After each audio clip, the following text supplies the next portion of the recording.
G'day and welcome to another pen review with the Eccentric Electrician. In this video I'll be reviewing another vintage pen. This is one here. It's the Lady Sheaffer. The Lady Sheaffers came in, I think, two different types. I think there was a script, which was a clipless design, which I believe was the first one put out in about the 1950, got it here, 1958 to 2003. It looks like it was made. So they came in a wide variety of actual materials and their shapes and patterns and designs. I quite like this design. It goes all the way around. It's sort of like a don't know what you call it. I call it like the wire design, like a wire fence, and it's got like gold inside to highlight it. Then it's got like a stainless or an aluminium barrel, like a metal barrel. It's quite a nice shape. It's just sort of tapered on both ends. Your cap actually breaks in the middle, which means that the pen is actually smaller than what it would be otherwise. So it's quite a nice little pen. On the end there's nothing on the cap, on the finial. There's nothing on the other end. It's just flat metal. Obviously, this being a vintage pen, it has got a bit of wear on it. I got this one fairly cheap, so I'm not too fussed. You got your gold coloured clip, which is quite short. Spring loaded, which is quite nice as well. Very nice clip on this one. You got your Sheaffer white dot there. And around the middle here, it just says Sheaffer, and that's all. So it's quite a nice pen. It's just a push. Posts quite securely, turns it into a fairly decent sized writing pen. If not, you can just do it like that and it's still a decent sized pen to write with. It tapers down into your barrel here, into your grip. You've got a gold ring here where it separates. This is actually a sack filler, similar to what you've got in your Parker 51s and such. Tapers down and you've got your nib, which is sort of an inlaid nib. These nibs are quite unusual. When I first got it, I thought, damn, it's been broken. I'll show you in the writing sample, but the nib actually tips back up to give a smoother writing experience. It's quite unusual. I didn't expect that to begin with, and yeah, I thought my nib was actually broken. I was wrong, and it works quite well. Can't complain about that. Anything else to say about the pen? It's fairly basic. It's got a steel nib.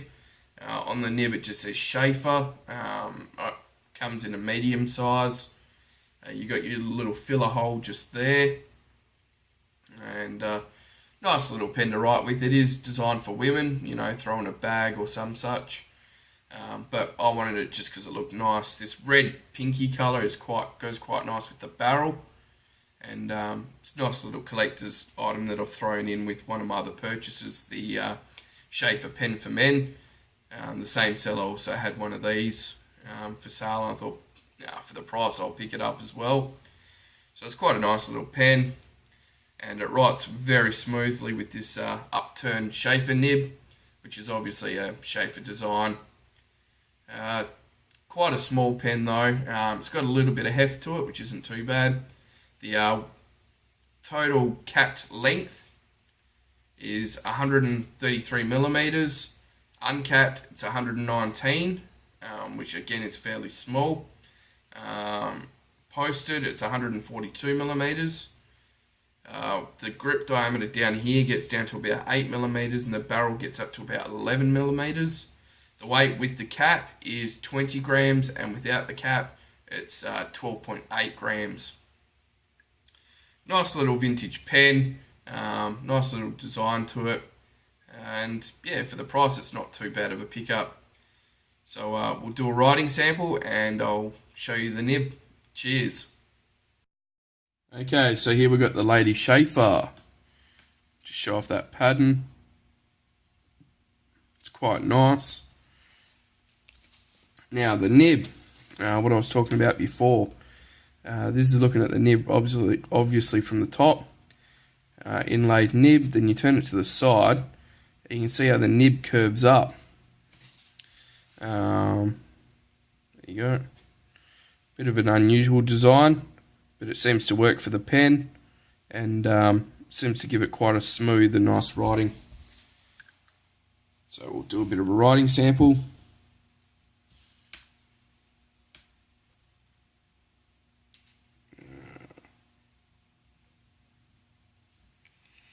Sheaffer Lady. This is with a medium steel nib. The ink is actually it's a mix of Johann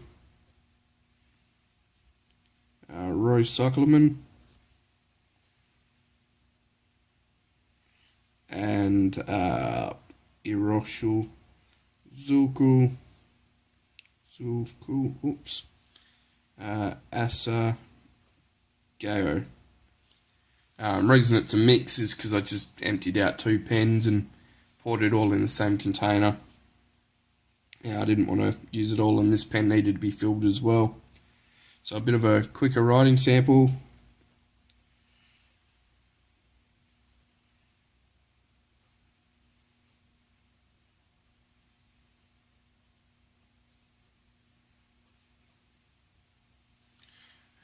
Writes very nicely. As you can hear, it's quite smooth.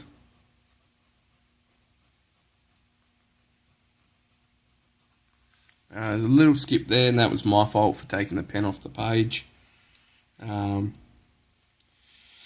it's quite a nice writing pen. I like the upturned nib, so if you do buy one of these and you see that upturned nib, don't worry, it's not a fault, that's how they're made.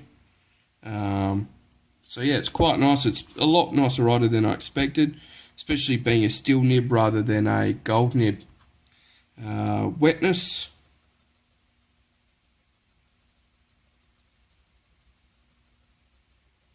Lays down a pretty thick wet line, which is quite nice, and a bit of quicker writing.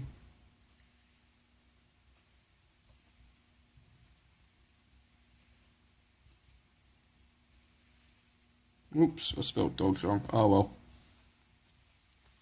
Keeps up very nicely. Lays down a wet line the entire time.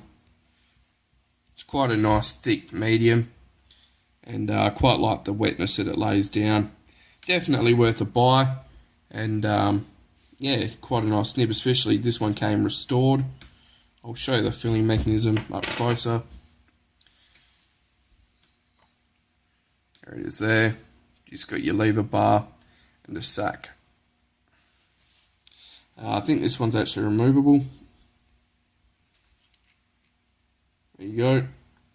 It's actually removable. And yeah, there we go.